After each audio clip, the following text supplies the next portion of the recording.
And welcome into a Tuesday edition of the Nick Craig Show, streaming live this morning on YouTube, Rumble, and X. Good Tuesday morning to you, and welcome back. I think it is safe to say this morning the theme of yesterday, the golden age of America, is back. Thank you so much for joining me this morning. Don't forget to follow me over on my X account at Nicholas M. Craig, where you can keep up to date with all of the ongoings throughout the day as we trek through what was an incredibly busy day in Washington, D.C. yesterday. Inauguration day for what was President-elect, now solely President Donald Trump. He was 45. He is now 47, and we have got a lot to get into this morning, including over 33 executive orders signed by the Trump administration, the brand new Trump administration, yesterday morning. We'll start off before we get to any of the actual executive orders, of which there are plenty, talking about, or actually showing you the moment in which Trump took his oath of office. Please raise your right hand and repeat after me. I, Donald John Trump, do solemnly swear. I, Donald John Trump, do solemnly swear. That I will faithfully execute. That I will faithfully execute. The office of President of the United States. The office of President of the United States. And will, to the best of my ability. And will, to the best of my ability. Preserve, protect, and defend. Preserve, protect, and defend. The Constitution of the United States. The Constitution of the United States. So help me God. So help me God. Congratulations, Mr. President. So help me God. That was the moment inside the Capitol Rotunda yesterday as Trump did take that oath of office at a much pared down event due to some of those chilly conditions in Washington, D.C. that caused what was expected to be a very large outdoor inauguration, moving those events indoors due to that frigid cold temperatures and weather, which, of course, if you have stepped outside this morning in southeastern North Carolina, you're experiencing those same kind of temperatures as well. It is bitterly cold outside. We'll talk about the forecast coming up here in just a couple of minutes as we've got some potential snow and wintry conditions set to move into the Wilmington area a little bit later on today. We'll have that coming up for you here in just a little bit. So that was the swearing in. Of course, before that, it was J.D. Vance, his vice presidential pick, taking his official oath of office as well. And from there, we then headed into the inaugural address, which took place in front of about, I think the number was about 600 or so people that were actually inside the Capitol Rotunda yesterday. And it wasn't long into his comments that President Trump mentioned the state of North Carolina and some issues that are being dealt with here. And a lot of that, well, hopefully set to change. Here's Trump yesterday. Our country can no longer deliver basic services in times of emergency, as recently shown by the wonderful people of North Carolina, been treated so badly.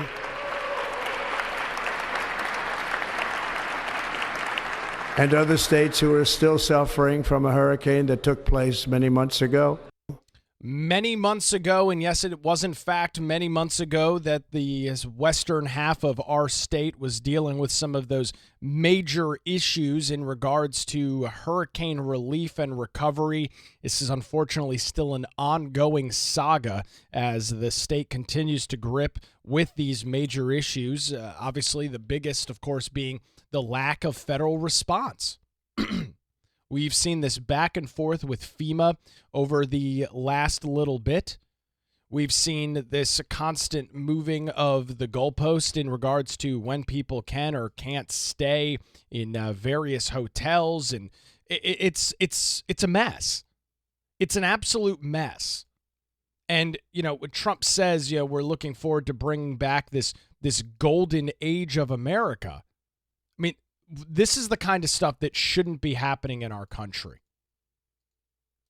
I mean, if we look at what happens in the world, all of the issues that happen across the world, we should not be dealing with in this case, minuscule, poor government response here in North Carolina. Yet we are. And we've been dealing with that since September.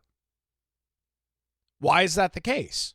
Because the federal government is broken.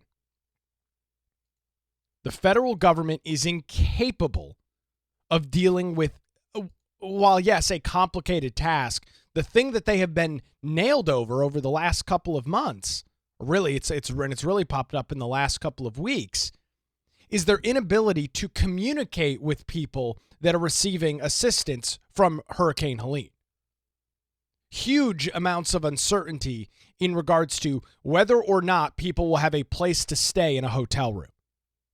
That is exactly what has been going on. And it's even gotten so bad that it has prompted Governor Josh Stein, a Democrat, to send a letter to FEMA to try and deal with some of these issues. That's the level of incompetence that we're dealing with at the federal level. And unfortunately, I can't sit here with a straight face this morning and tell you that that is a surprise or that is a shock. Because that is what, unfortunately, we have come to expect from the federal government. And it's a real shame. But it's not a surprise, ladies and gentlemen. It's not a shock that that's what we're talking about. And these are some of the more, I guess I'll say, minute issues. Obviously, I'm not minimizing the impacts of Hurricane Helene out in western North Carolina. But in the grand scheme of everything that's going on, FEMA relief is not a huge issue that affects the vast majority of the country. Now, for the individuals it affects, it is a massive and huge deal, not taking anything away from that. But in the grand scheme of things, it's a relatively minute issue. It is a bureaucracy issue. It is government at its absolute worst, failing the American people on the task of hurricane relief. And these are some of the things that we are hoping the Trump administration ushers in. Because nobody should be sitting in a hotel room from western North Carolina and truly not knowing whether or whether not they are going to have a place to stay the next morning. But unfortunately, that is exactly what is going on. Unfortunately, that is exactly the issue that they are facing. And so Trump talks about ushering in this golden era of America. And of course, we will have at this point years to talk about what that looks like. But these are some of the immediate actions that are needed. And this is not in no way criticism of Trump or the administration. They've literally been in the office now for what, like 19 hours or something? I mean, he took the oath of office at 12:01 yesterday afternoon. I understand things don't happen with the snap of a finger. But Trump's got to get these people out. Diane Criswell, who is currently the head of FEMA, the Federal Emergency Management Agency, needs to no longer be in that post. Now, does she have room in FEMA? Possibly. I'm not sure. But there is no way that she should continue as the director of that agency. Because I think it's pretty evident and pretty accurate to say that she's done a pretty abysmal job in her task of helping individuals deal with this issue. I feel like that is an accurate thing to say. And so in the coming days, in the coming weeks, those are the kinds of things that I'm going to have a very close eye on as we look at what this incoming administration does. We know that there's a lot of incompetence in government. We know that, unfortunately, government falls short time and time again, and the result of that is people get hurt. Not only in some cases physically hurt, but you're talking about the emotional stress and strain that these people are already under. They have already lost their homes. They've already had their businesses, their schools wiped away. and they can't get a clear answer out of FEMA whether or not they can stay in a hotel? How is that possible? And to only compound the issue and make it even worse, you've got tens of thousands of more people out in portions of Southern California that are going to be dealing with the same issue. And so if they couldn't get Western North Carolina right, and again, we're not even talking about rebuilding. We're simply talking about giving people hotel vouchers and telling them how long they can stay. That is not a complicated task. The federal government and FEMA have blank checks to do whatever they want with, to fly immigrants around the country and house them. That's what FEMA spent some of their money on. So it's not a monetary issue. It's a bureaucracy and a procedural issue. And that's the kind of changes that I'm hoping we see within the government. And I understand my expectations are set. This stuff doesn't happen immediately.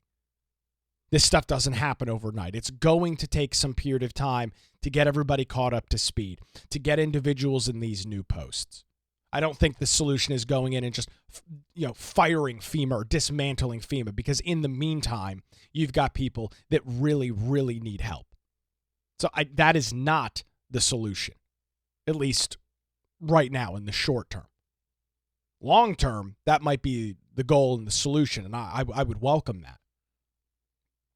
But in the short term, these people still need help. And if Dianne Criswell can do it, great, but it doesn't seem like she can. So it's going to be incumbent on this administration to get somebody in there at FEMA, because it's a mess. And it's very complicated, and now you've got tens of thousands of more people affected in Southern California. By the way, new wildfires literally still burning as we speak this morning. So it's a tricky, it's a messy situation, no question about it. We'll talk about Trump's executive orders coming up here in just a minute. But before we get to those, speaking of getting some of those new individuals in there, Marco Rubio has now been confirmed as President Donald Trump's Secretary of State.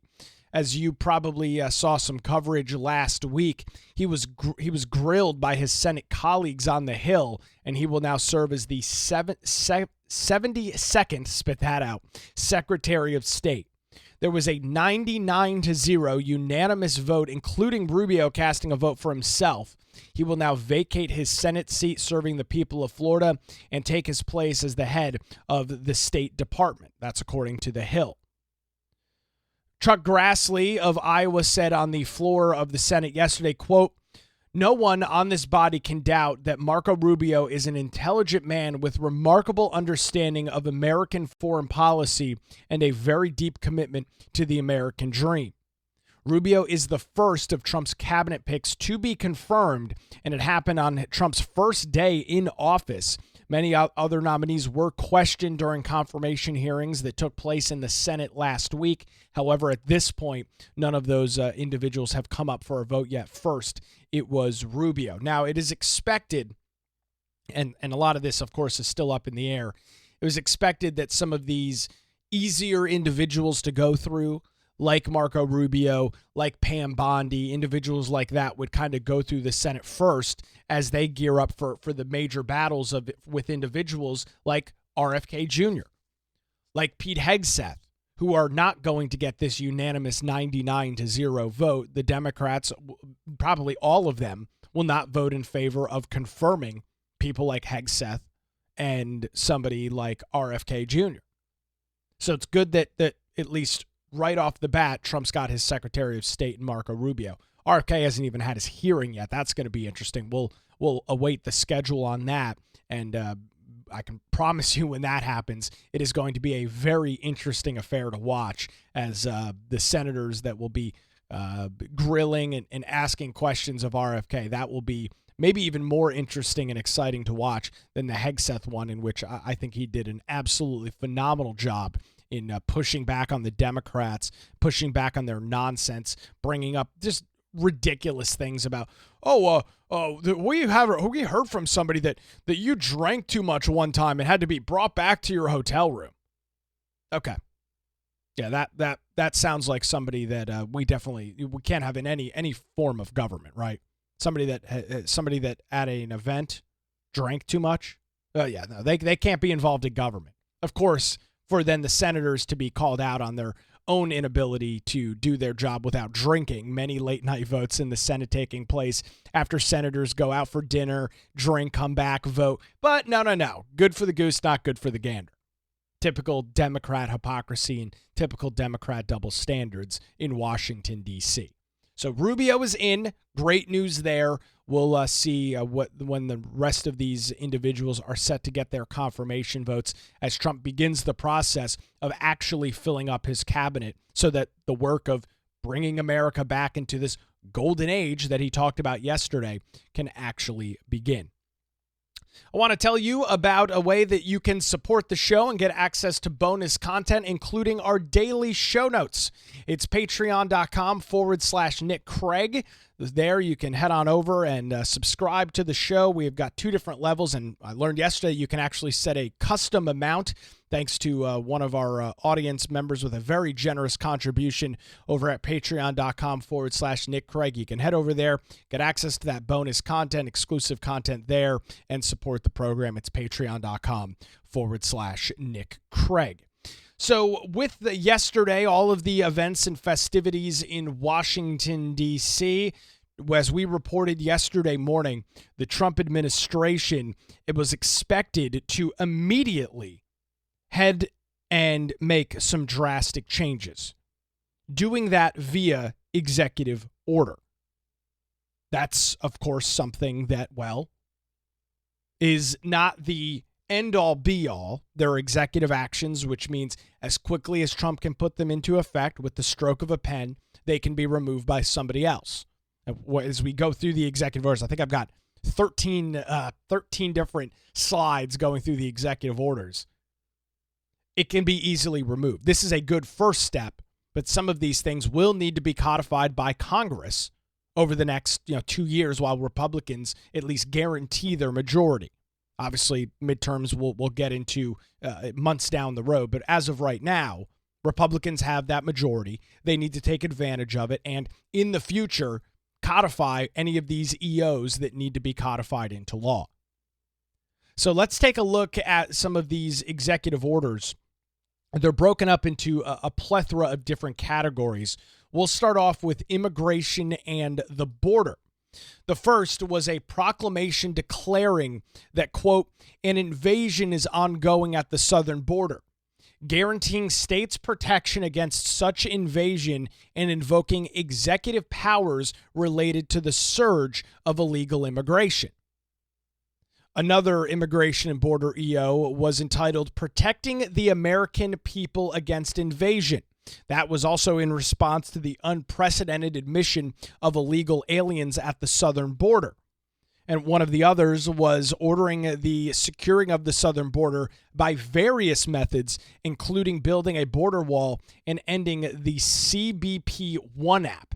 Now, if you spent any time on social media yesterday, you may have seen this video that was circulating around social media.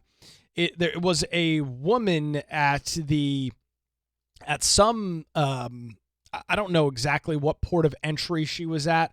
This was tweeted out by a Washington Post journalist, and it was tweeted out a little after 12:30 yesterday, and it claims that an individual, one specific woman, was waiting for their 1 p.m. CBP One parole appointment.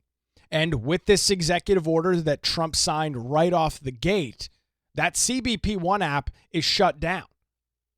And in this video, which I don't know if the media has fully gotten a hold of yet, she's wailing and crying uncontrollably at the border because her appointment was canceled. This CBP One app has been a freaking disaster. It allows individuals outside of the U.S. border to essentially request asylum.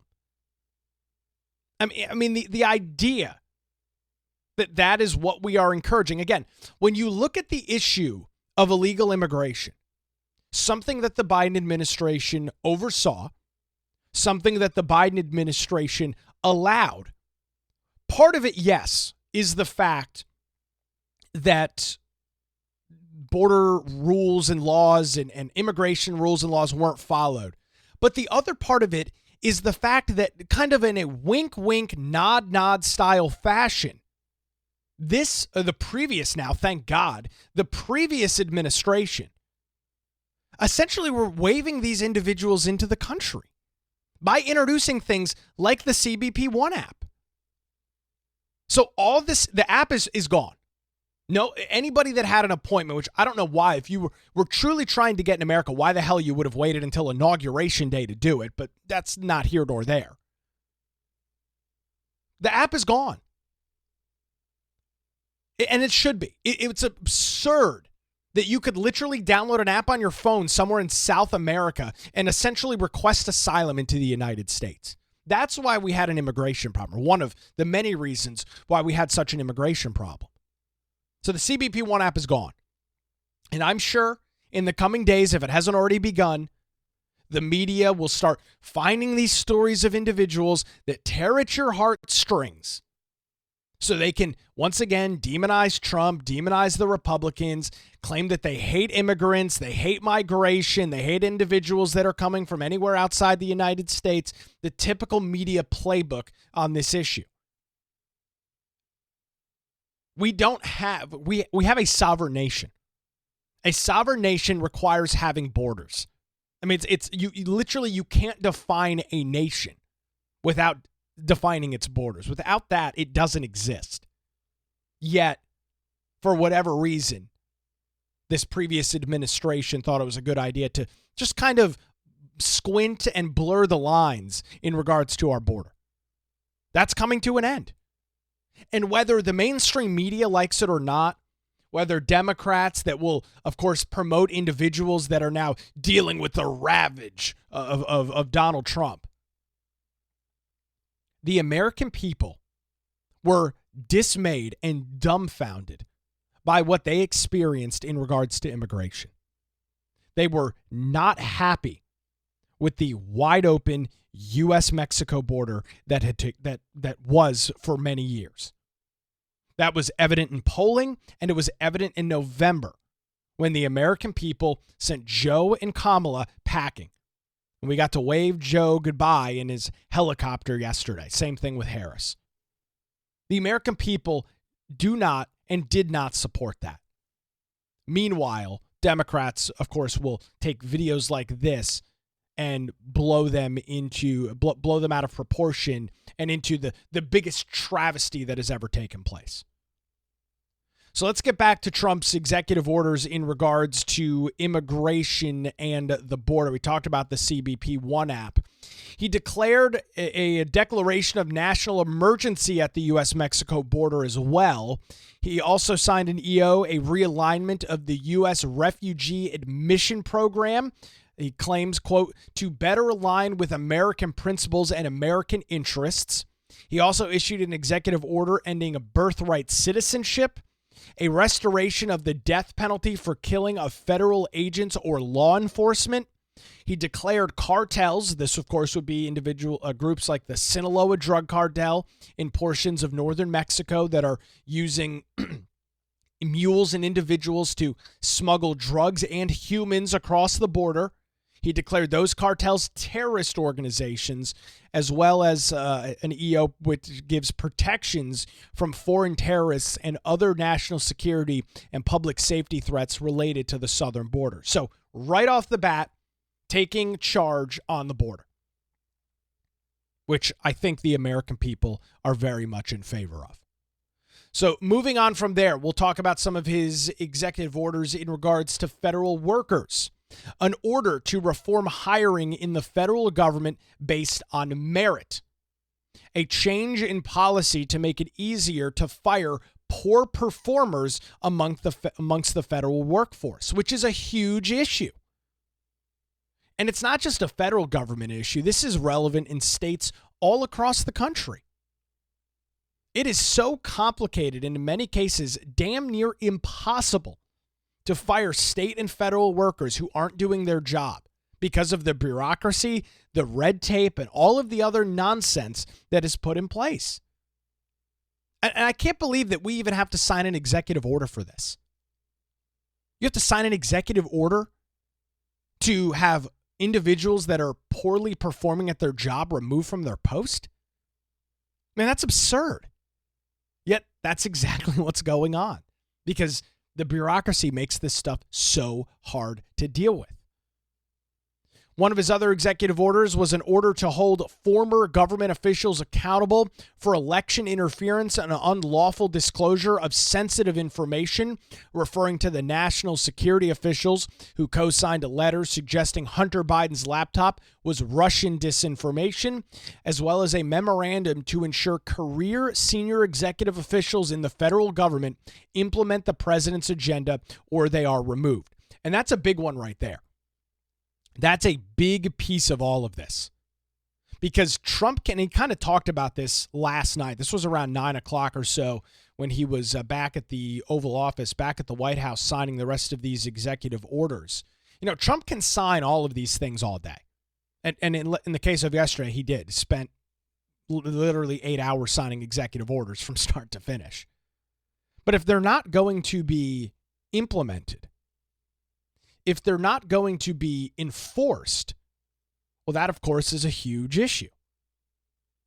So making sure that these executive orders are actually enforced is important. And in a back and forth exchange with reporters in the Oval Office last night, it was Peter Doocy asked the question, is Elon Musk going to have an office here in the West Wing?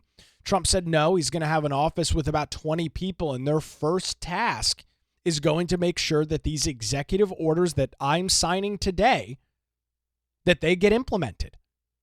As he noted that it can sometimes take 6 months for some of these things to take effect.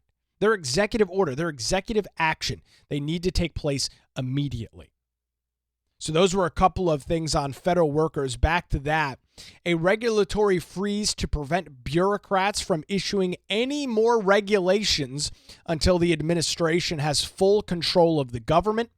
A federal hiring freeze except for the military and other exempt categories until the new administration takes control and the government's objectives are understood. And a requirement for all federal employees to return to full-time in-person work immediately. There's some good stuff in here. And if you'll note in those first two bullet points, most of this is until we get control of the government, until the Trump team is fully in, until they have had a chance to sit down and breathe for a second. We're not creating any more restrictions, rules, or bureaucracy with red tape. And we're not hiring anybody new. Unless you're in exempt positions and for the military. Everybody else is just going to have to wait until we get control. And then, of course, returning to full-time in-person work. I'm fortunate enough to work remote. It's lucrative. It's something that I enjoy. But in the case of the federal government, I would not be surprised to hear, and I think some of the data would back it up, that remote working is not necessarily the best course of action. I think that's a pretty safe assessment. So that's on federal workers. Turning our attention to gender and DEI, diversity, equity, and inclusion. A federal policy that defines male and females as only two genders, as well as an executive order ending diversity, equity, and inclusion programs and policies within the federal government. And it took just minutes for some of these things to take place. That's what's so crazy about what goes on here when you look at the changes within the federal government. Some things happen immediately in regards to these executive orders. Others take forever. This is a screenshot from the U.S. Office of Personnel Management. This is before January the 19th. You can see they have their Chief Diversity Office, Executive Council, whole page on DEI and a bunch of gender garbage. Yesterday, page 404, not found. We're sorry, we cannot find the page you're looking for. It might have been removed or changed its name or otherwise is unavailable. That stuff seems to be taking place almost immediately, which is great because that's exactly what needs to happen. No reason that the federal government should be playing in diversity, equity, and inclusion. Merit-based hiring. We already talked about that executive order. It's absurd. And it's insane that you even have to sign an executive order to do this stuff. Yet, this is how far the Democrats have taken the ball down the court. And that stuff is getting revoked. And I think it is safe to assume that a majority of the American public is very much in favor of that. They are not a fan of pitting individuals against each other based on their gender, based on their race, based on whatever sort of DEI parameters are put in. They're not a fan of that. Surprise. Obviously, energy is a big issue for Trump. You heard the phrase drill, baby, drill. That was brought up a whole bunch throughout the campaign. Obviously, gas prices have continued to be a major issue for the American consumer as they have dealt with the rising cost of inflation. Gas and energy is a major part of that as well. And in regards to that, well, we got some EOs on energy policy. Taking a look at that. An executive order to maximize development and production of natural resources in Alaska to make the state a resource reservoir for the nation to ramp up fossil fuel extraction. The declaration of a national energy emergency was also signed in by Trump yesterday. He signed an order unleashing energy production, easing the permitting process and other regulatory systems to ensure efficient energy production, as well as a memorandum to improve Southern California's water access by routing more water from the Sacramento San Delta to other parts of the state to be used in wildfire mitigation. We've seen him and his comments on there not being enough water in portions of Southern California where wildfires do literally continue to burn this morning.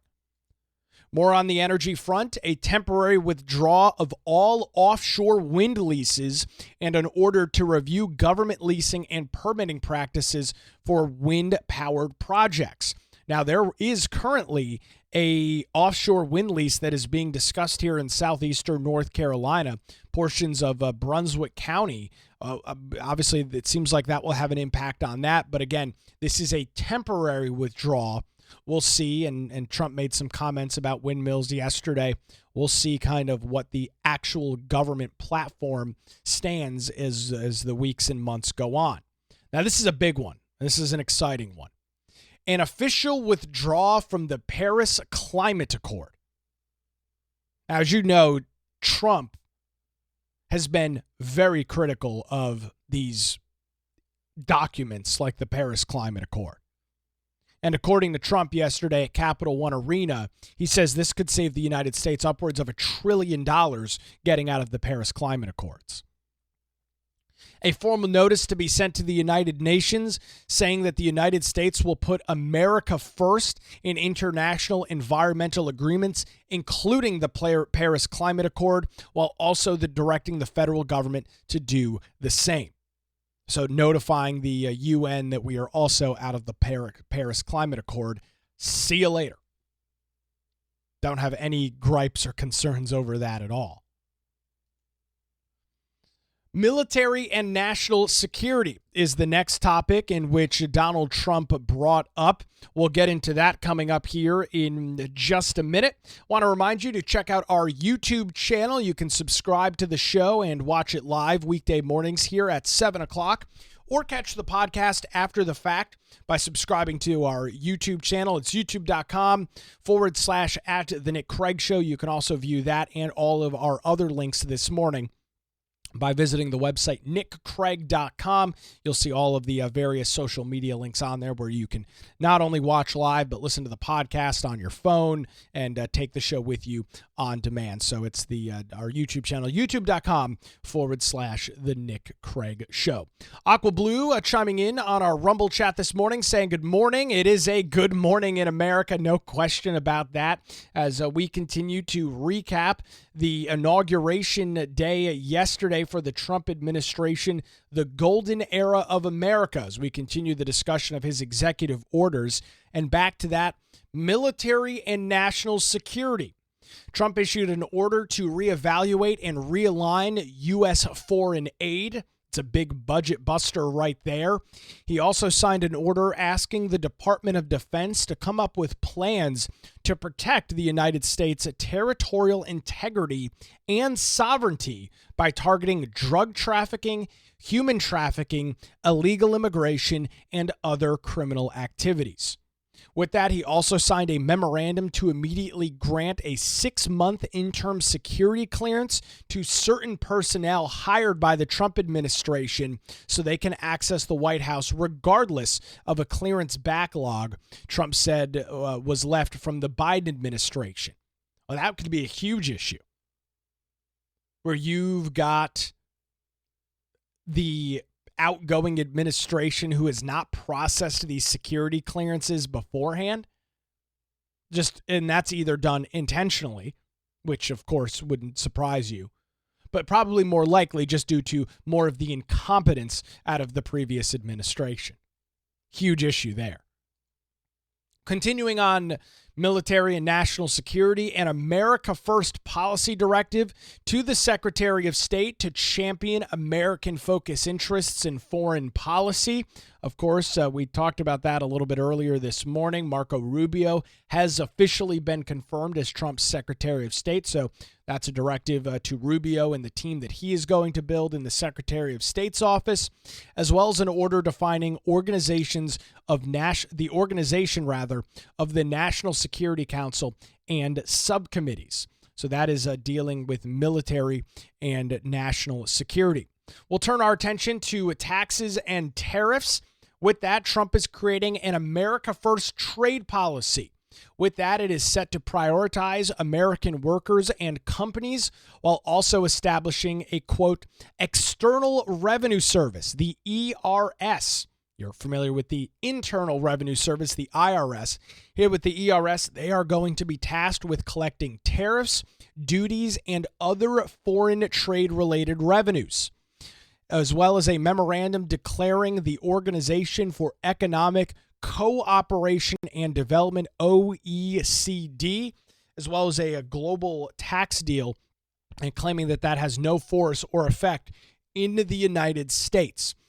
Taxes and tariffs are something that are rather interesting when we talk about in the transition or during the campaign for Trump, and it's something that economists are pretty split on. Now, I'm of the mindset that inherently tariffs hurt. They do. And tariffs are by definition not free market economics. However, the threat of tariffs is really where I think that word shines. And Trump went through his little soliloquy yesterday about how the word tariff is one of his favorite words in the dictionary, and it's something that he's a really big fan of. And we'll see individuals that he brings in alongside him to deal with the economic elements of this administration, where they fall on this. I think from a bargaining chip, a bargaining perspective, tariffs make a lot of sense. But there's no question about it. If we levy major tariffs on places like China, it will absolutely have a major impact on the U.S. consumer. And unfortunately, the U.S. consumer does not have the breathing room. The average consumer does not have the leeway right now to deal with some of those rising prices in the short term, if that's what ended up happening. That's kind of the issue with tariffs. Trump loves the word. He talks about it all the time. It's one of those things that we'll have to keep an eye on and see how that takes place. We also had some changes to the federal government taking place here as well. Creation of the Presidential Advisory Commission called the Department of Government Efficiency. You heard a lot about DOGE throughout the campaign, throughout the election cycle. That was set to be led by Elon Musk, the billionaire owner of Tesla and SpaceX, as well as Vivek Ramaswamy. It appears that Ramaswamy is on the out with the DOGE team. There's some rumblings and rumors that he might run to be the governor of Ohio. There were some other comments that he could potentially be put into the Ohio Senate seat that's now vacant due to J.D. Vance being the vice president. None of that has really come to fruition. He's not going to be selected for that Ohio Senate seat. The lieutenant governor of Ohio is getting the tap and the nod there. And apparently he's out of Doge, so we'll have to keep an eye on that. With these federal government changes, he undid 78 of former President Joe Biden's executive actions, orders, and presidential memorandums. With that, as I mentioned earlier on, this is the importance of taking executive action, but also codifying them through Congress. Because as easy as it was for Joe Biden to sign those 78 executive orders or actions, well, Trump literally revoked them with the stroke of a pen. This stuff has got to be encapsulated within government. If it's good, if it makes sense to take an executive order and pass it through Congress in one form or another. With that, he also signed a directive for every federal government department and agency to address the cost of living, encouraging them to cut bureaucracy, cut red tape. We'll see what that actually means, as well as a government-wide directive to prevent government censorship against free speech.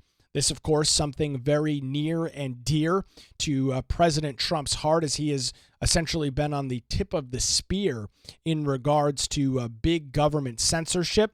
We'll track that as well. Also, a directive for the federal government to, quote, end the weaponization of government against the political adversaries of the previous administration, which, again, is something that he had to face big time over the last couple of years. There was also some additional executive actions that didn't really fit into any of the categories. The first one we'll skip over. We'll come back to it. He did give a full pardon for roughly 1,500 January 6 defendants, and 14 of those individuals were commuted of their sentences. That is likely to cause some major issues. I just wanted to read through exactly what this looks like and go through this proclamation. It reads as follows.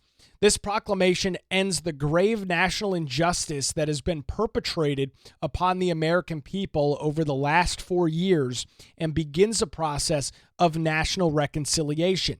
Acting pursuant to the grant of authority in Article 2, Section 2 of the Constitution of the United States, I do hereby commute the sentences of the following individuals convicted of offenses related to events that occurred at or near the U.S. Capitol on January the 6th, 2021, to time served as of January 20th, 2025. I'm not going to read through the names, but the second part of this is to grant a full, complete, and unconditional pardon to all other individuals convicted of offenses related to the events that occurred at or near the U.S. Capitol on January the 6th. With that, the executive order also reads as follows. The Attorney General, which is soon to be Pam Bondi once she's confirmed, the Attorney General shall administer the immediate issuance of certificates of pardon to all individuals described in Section B above, and shall ensure that all individuals convicted of offenses related to events that occurred at or near the U.S. Capitol who are currently held in prison are released immediately.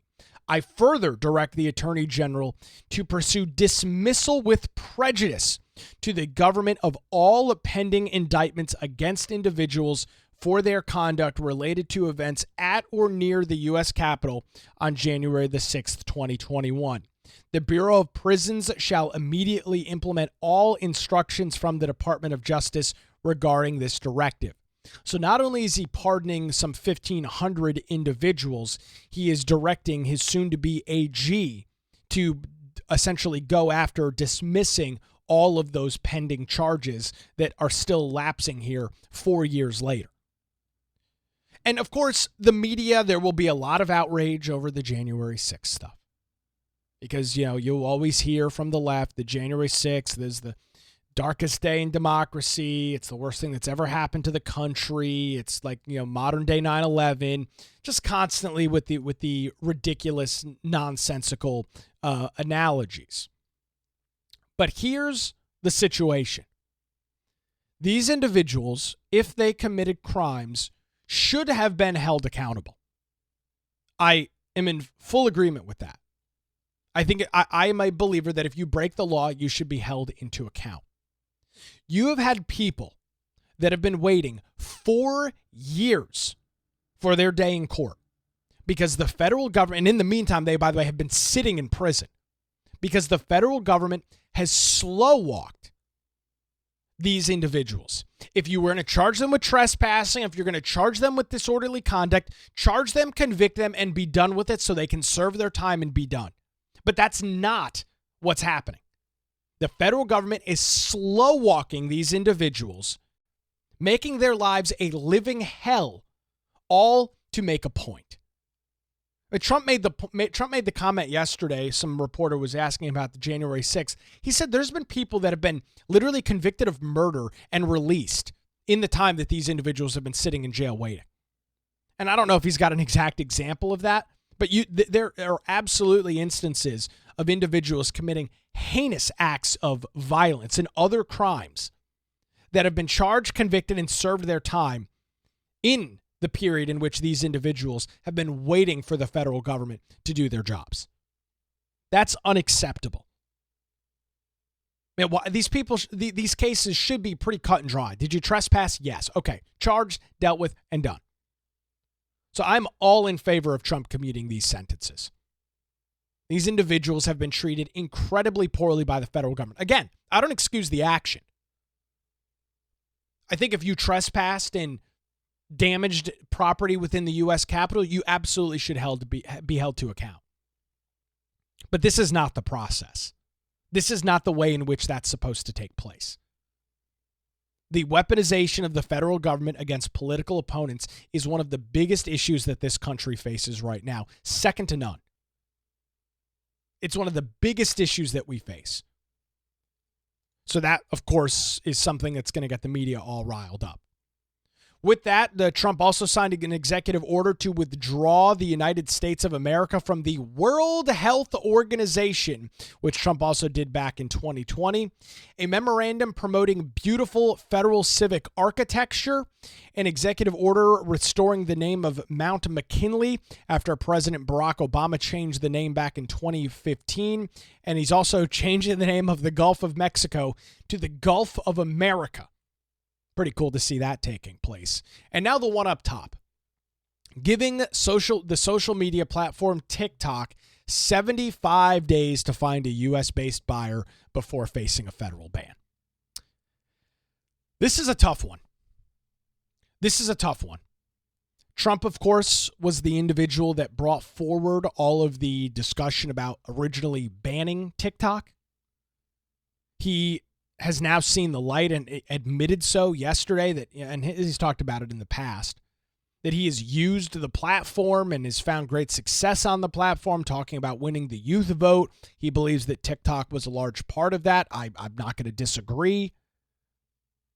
However, I don't believe this executive order is the best thing to do. As of right now, the U.S. Supreme Court has ruled on the TikTok ban. And I don't believe that the president's order in regards to that is necessarily a good thing to do. Should TikTok be banned? I don't think that's not what I'm insinuating. That's not what I think is necessarily the best idea. But there's no legal basis for Trump to issue an executive order in regards to TikTok. I don't know. There's just something that is really rubbing me wrong about the TikTok thing. We have had our highest court rule on the issue. It's said and done. And the idea that the president is issuing an executive order to give them 75 more days, ignoring the U.S. Supreme Court, is something that I'm just not in favor of. And in this case, I'm not attempting to be, and I'm not overly critical of Trump, but this is not the way that it should be done. This is not the process that should be followed in regards to TikTok. As of right now, the app should be banned. It should be. That's the decision from the courts. And now in the background, if they find a buyer and things change, all right. But I'm not a fan of what Trump is doing with this 75-day extension of TikTok, which I'll once again remind you is owned and operated by the CCP, the Chinese Communist Party. Not a fan of it, have never used it, have no interest in using it. I don't believe that what Trump did with this executive action is a good thing in regards to TikTok. We'll wait and see how it plays out. Overall, I think his executive orders were absolutely fantastic. But the orders are just one piece of the pie. You've got to take those executive orders, take that executive action, and turn it into, actual work. Part of that, as Trump claimed, is going to be done through Doge, where Doge is going to be responsible for making sure that some of these issues that are coming to fruition through executive action are dealt with within the federal government. That's a great idea. I think it's a great use of that department, at least at the start. And so now we wait. And now it is Trump's first full day in office as the 47th president of the United States. Came out of the gate running yesterday. What a day. It's church service at 9 o'clock yesterday morning? Signing executive orders 12 hours later in the Oval Office, then heading to 3 different inaugural balls last night. But don't worry, right? Trump's not mentally fit to be president. He's too old, right? He doesn't have the stamina to be the commander-in-chief. Can you imagine Joe Biden on that marathon yesterday? Church in the morning, swearing in an inaugural address at the Rotunda, then lunch, then over to the Capital One Arena to host a rally, then back to the White House, signing executive action in the Oval Office, then balls at night. No way. Old Sleepy Joe couldn't have made it halfway through that day. So what we'll do here is we're going to be joined, very excited to chat with Terry Schilling coming up here in just a few minutes. He is the president of the American Principles Project. We'll get his reaction and recap from yesterday's inaugural events. Plus, we will take a look at what could be some pretty treacherous weather across the Cape Fear region as we head into the evening and nighttime hours. You're listening to The Nick Craig Show. Don't forget to subscribe to our podcast. It's available 24/7 wherever you get your show. Just search for The Nick Craig Show in your favorite podcast app and tap that follow and subscribe button. You'll get a new show delivered each and every weekday morning. You can also listen online at nickcraig.com. We'll grab a quick break, chat with Terry Schilling, and take a look at the weather coming up after this. You're listening to The Nick Craig Show. And welcome back to The Nick Craig Show, streaming live this morning on YouTube, Rumble, and X. Don't forget to give us a follow over on Rumble. It's rumble.com/The Nick Craig Show, where you can watch the show live and catch the recording after we are done here weekday mornings at 7 o'clock. It's rumble.com/The Nick Craig Show. The link over also on the website, nickcraig.com. Well, obviously a busy day in Washington, D.C. yesterday, and it's my pleasure to welcome Terry Schilling to the Nick Craig Show this morning. Washington, D.C. yesterday, Inauguration Day for the 45th, now 47th President of the United States. That is President Donald Trump. To get some reaction to what we saw yesterday and what things might look like in the years to come, it's my pleasure to welcome to the Nick Craig Show this morning, Terry Schilling, the president of the American Principles Project. Terry, thanks for the time this morning. A great day in Washington, D.C. yesterday. Give us your overall reaction to it. Well, thanks so much for having me, Nick. And I think President Trump's exactly right. America is entering a new golden age.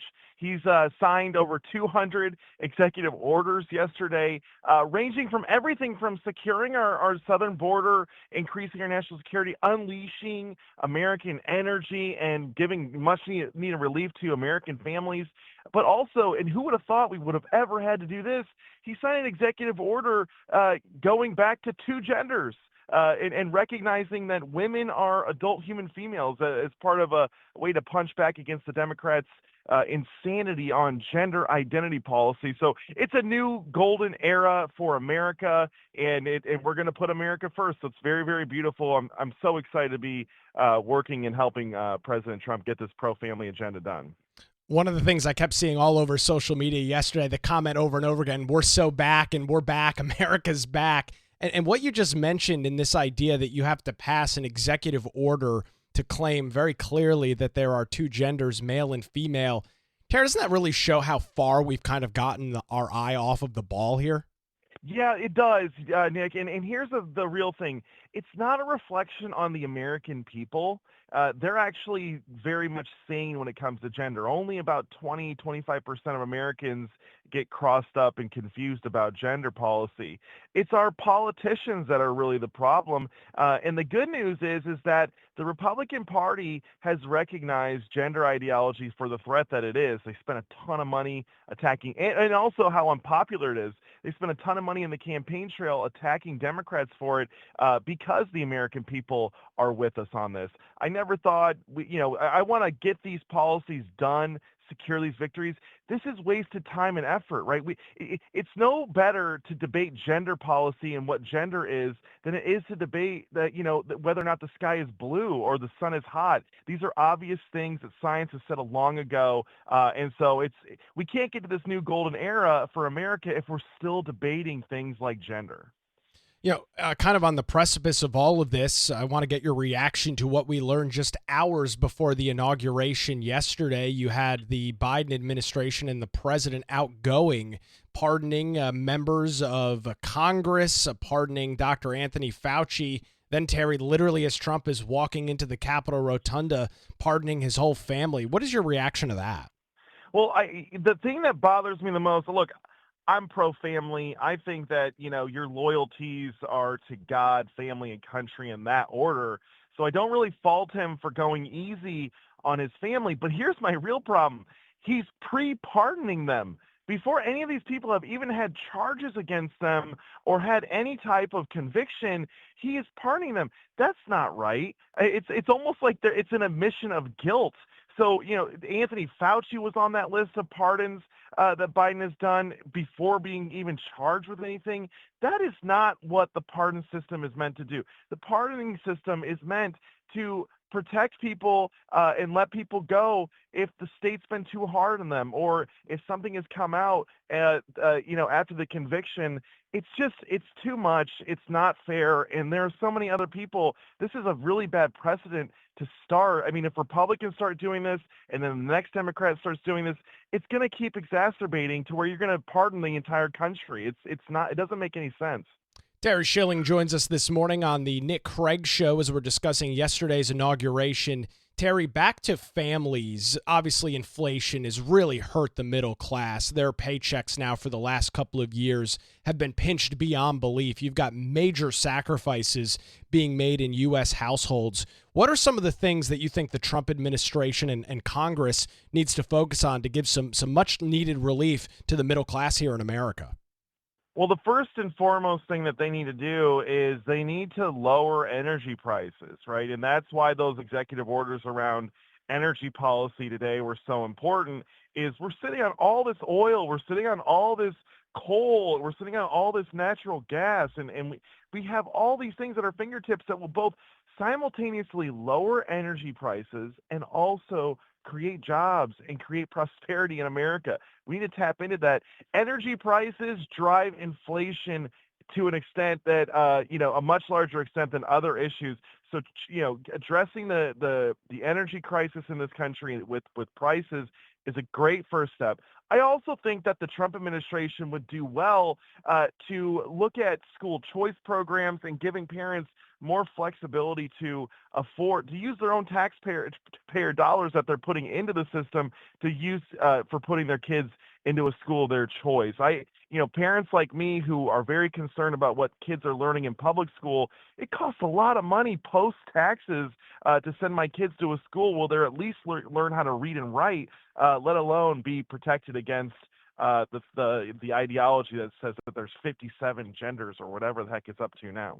Yeah, complete and total madness there. Terry, tell us a little bit about the American Principles Project and what you guys do day in and day out and some of the work you're looking to hope to accomplish here with the new administration. Well, Nick, I just want to thank you for having me on. It's so important to get our messages out there and make sure that people hear the news first and foremost directly from the source. We're building what I call the NRA for families.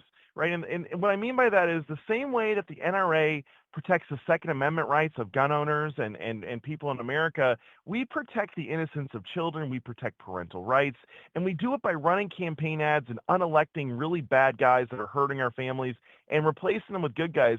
It's the same concept that every other special interest group in D.C. follows. You know, there's big pharma, big oil, big tobacco. American Principles Project is big family, and that's the best way to describe us. How do folks get connected and learn more about your efforts? Very simple. It's just AmericanPrinciplesProject.org, or you can follow me on social media. All my handles across all platforms is just Schilling, Schilling, 1776, 1776. Terry Schilling joins us this morning on the Nick Craig Show. Where it's a busy day, and where it's now a couple minutes after 8 o'clock. Welcome back as we continue with the program on this Tuesday morning. All right, let's do it. It is time to talk about some winter weather that is set to affect portions of southeastern North Carolina throughout the day today.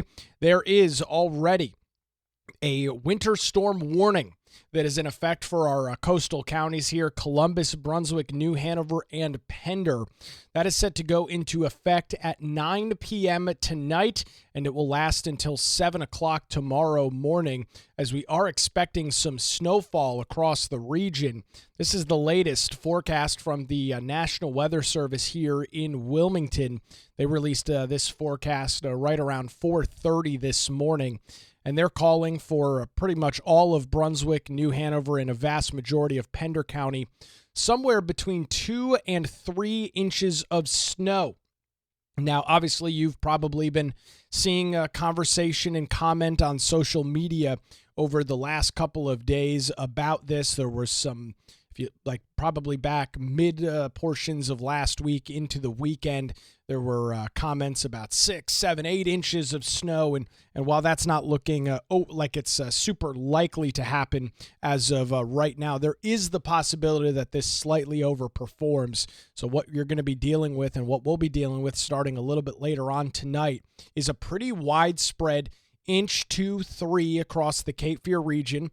Obviously, with that, it is going to cause some major issues in terms of travel and individuals that are needing to go out and to work tomorrow. With that, we talked about yesterday, school systems are changing what they're doing in regards to remote learning. With that, the city of Wilmington has announced that all city offices buildings will be closing at noon today. The city council will take place at city council will have their meeting coming up at 9 o'clock this morning instead of where it was planned to take place at 6:30. Curie Beach was supposed to have a meeting tonight. That has been canceled. The town of Carolina Beach is closing all of their offices at noon today. And similarly, over in Brunswick County, their facilities and everything are closing tonight. And I would suspect, at least as the forecast looks right now, that things probably are going to be pretty nasty out tomorrow morning if we do get those couple of inches overnight, which is prominently what it's looking like right now, that we will see a situation in which a lot of things are closed, and at least for the first half of the day tomorrow, as this winter weather affects the area. Irregardless of the snow in the region, we are going to be dealing with some blisteringly cold temperatures. Taking a look at the forecast over at WECT this morning, they've got their 7-day forecast graphic, and it shows some very cold temperatures tonight down to the low 20s. Wednesday night into Thursday, we've got lows in the upper teens. The wind will be whipping with this, so there's going to be some very chilly temperatures with that snow likely tonight and throughout the early morning hours tomorrow. So if you are if you're like me, sorry, I have to admit, a guy from the Northeast, a damn Yankee that has made your way the Great Migration to states like North Carolina, well, you'll probably see some white stuff when you wake up tomorrow morning or even late in the night tonight. Probably not going to want to travel at least too much tomorrow morning, as the roads are probably going to be pretty nasty, but have to play everything by ear. I'll keep you up to date with what I'm seeing forecast-wise over on my X account throughout the day. You can follow me over there on X at Nicholas M. Craig if you are a user of the X platform. Give me a follow. We will keep an eye on the forecast. I did want to bring up just one more graphic in regards to this. Gannon Medwick, who is the chief meteorologist over at WECT, does a phenomenal job walking us through what we are expecting. And he's got this kind of percentage-wise graphic that he's been posting out over on social media. And it looks like this. The possibility of no snow at this point he has at a 0%. And really where the two main categories look like is between a coating and that 2 to 5 inches, probably more in the 2 to 3, maybe 4 inch realm. 5 inches would be a lot for this area. And then there is that small 5% chance of 6 or more inches of snow that will cause some of those major travel issues. So that is what we are tracking in regards to the forecast. If anything majorly changes throughout the day, we'll take a look at that and post updates on social media. And regardless, back here tomorrow morning, and we'll recap what everything is looking like outside and how the forecast has either verified and we get the snow that we are anticipating, or whether it is a bust, which seems very, very unlikely as we are very close to it. Taking a look earlier this morning, I was looking at the radar. It is this snow kind of forecast is pretty wild. There are blizzard warnings in portions of Louisiana this morning. This is the live map courtesy of AccuWeather.com this morning. You've got heavy snowfall all the way from the portions of the Texas border all the way up through portions of Louisiana, Mississippi, and Alabama. That storm system will continue its trek up through portions of Georgia, South, and North Carolina throughout the day today and bring some of that heavy snowfall. It is dumping snow in areas like Lake Charles, Baton Rouge right now, with in some cases, a blizzard warning in effect, the first time that's ever happened in portions of southern Louisiana. So for you winter weather folks, well, you might be, it looks like you'll be able to enjoy at least a little bit of snow here along the Cape Fear coast over the next day or so. Want to remind you, if you want access to exclusive content plus the daily show notes with all the links and articles and posts that I refer to, you can get that access to that and more by visiting patreon.com/Nick Craig. I've had a couple of folks sign on to that over the last few days. Your support in the program here is greatly appreciated. I can't thank you enough as we trek on this endeavor of breaking from the corporate media structure and streaming the show live on our YouTube, Rumble, and X platforms. If you think you're getting some value out of the show, I encourage you to head on over there, patreon.com/Nick Craig. There's a $5 and $10 a month tier, and learned yesterday, thanks to one of our great supporters, that you can actually set a custom amount in there as well. So greatly appreciate everybody's support of the show, and we're going to keep rolling here on the Nick Craig Show. Well, a big day today. It is Trump's first full day in the office of the presidency. Busy day for him yesterday. Potentially some more Senate confirmation votes. We'll be tracking that all throughout the day today and have the latest details coming up for you here tomorrow morning, streaming live on our YouTube, X, and Rumble channels. Thank you so much for joining us. We're back tomorrow morning at 7 right here on The Nick Craig Show.